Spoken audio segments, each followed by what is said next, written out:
আওয়ামী মার্কা বাজেট তারা কোনোভাবেই ঘোষণা করতো না। এটা একটা গতানুগতিক বাজেট। এনসিপি যা চায় সেইটাকেই অন্যান্য দলকে খাওয়াইতে হবে, সেটা তো হবে না।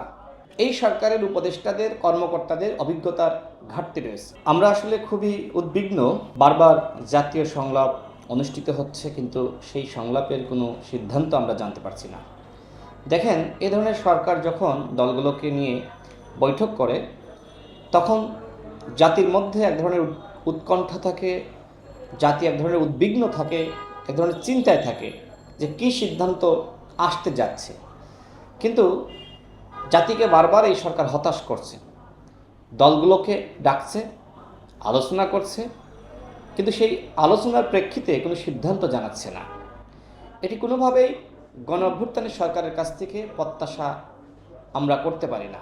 আমরা মনে করি অবশ্যই আলোচনার ভিত্তিতে সিদ্ধান্ত জনগণকে জানাতে হবে।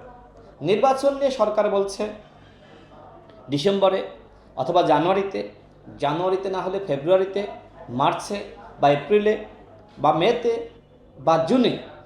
এই যে বক্তব্য, এটা কোন ধরনের বক্তব্য? ইয়ার্কি মার্কা বক্তব্য দিচ্ছে। এটি কোনোভাবে আসলে প্রত্যাশিত নয়। একটি সরকার কোনোভাবে বলতে পারে না হয় জানুয়ারিতে বা ফেব্রুয়ারিতে বা মার্চে। এটা কোন ধরনের কথাবার্তা? এই সরকারের উপদেষ্টাদের, কর্মকর্তাদের অভিজ্ঞতার ঘাটতি রয়েছে। তারা সিদ্ধান্তহীনতায় ভুগছে। এই কারণেই কখনো জানুয়ারি, ফেব্রুয়ারি, মার্চ, এপ্রিল, জুন নানান ধরনের বক্তব্য আসতেছে। আমাদের কথা স্পষ্ট, আপনারা কোন তারিখে নির্বাচন করতে চান সেই তারিখটা ঘোষণা করেন, অন্যথায় ধোঁয়াশা থেকেই যাচ্ছে। নির্বাচন নিয়ে জনগণকে অন্ধকারের মধ্যে রাখা, জনগণকে ধোঁয়াশার মধ্যে রাখা, এটি গণঅভ্যুত্থানের চেতনার সাথে সাংঘর্ষিক। নির্বাচন কি? নির্বাচন মানে জনগণের মতামতের প্রতিফলন। ঠিক আছে, যদি আপনাদের কাছে মনে হয় যে জনগণ নির্বাচন চায় না, তো জনগণ ভোট দিতে যাবে না। তো আপনারা নির্বাচনের তারিখ ঠিক করেন, প্রমাণ করেন যে আসলেই জনগণ নির্বাচন চায় কি চায় না। ফেসবুকে আপনাদের পক্ষের যে দুই একটা দল রয়েছে, তারা যদি ফেসবুকে এসে কমেন্ট করে আর সারাক্ষণ বলে যে নির্বাচন চায় না, তাইলে তো হবে না। গ্রামের অধিকাংশ মানুষ এখনো পর্যন্ত মোবাইল ব্যবহার করে না। যান তাদের কাছে, জিজ্ঞেস করেন যে তারা কেমন রয়েছে, ভালো রয়েছে নাকি খারাপ রয়েছে। এই সরকারের কয়জন উপদেষ্টা জনবান্ধব? রিক্সা চালক, ভ্যান চালক, তাঁতি, দিনমজুরের ঘরে কয়জন জিজ্ঞেস করতে গিয়েছে তোমাদের ঘরে খাবার আছে কিনা, তোমরা কেমন রয়েছো? সরকারের যে বাজেট ঘোষণা করলো,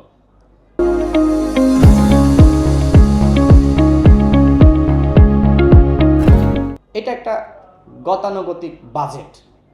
সরকার যদি আসলেই গণ অভ্যুত্থানের সরকার নিজেদেরকে মনে করত, তাহলে এই ধরনের আওয়ামী মার্কা বাজেট তারা কোনোভাবেই ঘোষণা করতো না।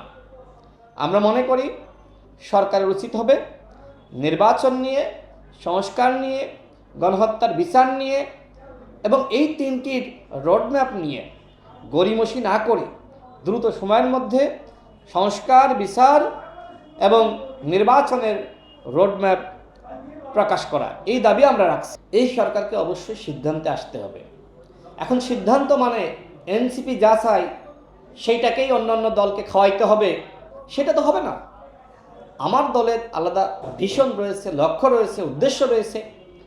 এই লক্ষ্য উদ্দেশ্যের সাথে অন্যান্য দলের যতটুকু মিলবে সেটাকেই তো ঐক্য বলে। এখন আপনি যদি বলেন যে বিএনপি যা দিয়েছে সেটা সবাইকে মানতে হবে, এটা কি হয় নাকি? আপনি যদি বলেন জামাত যা দিয়েছে অন্যান্য দলকে সব কিছু মানতে হবে, সেটা কি হবে? এনসিপি যা বলতে চায়, যা করতে চায়, সেটা কি সব দল মানবে? এটা তো হবে না। সুতরাং জামাত, বিএনপি, গণ অধিকার পরিষদ, এনসিপির মধ্যে, অন্যান্য দলের মধ্যে যতটুকু একমত আমরা হইতে পারতেছি, সেই একমতের ভিত্তিতে একটি প্রস্তাবনা তৈরি করতে হবে, সেটাকেই বলে ঐক্যমত।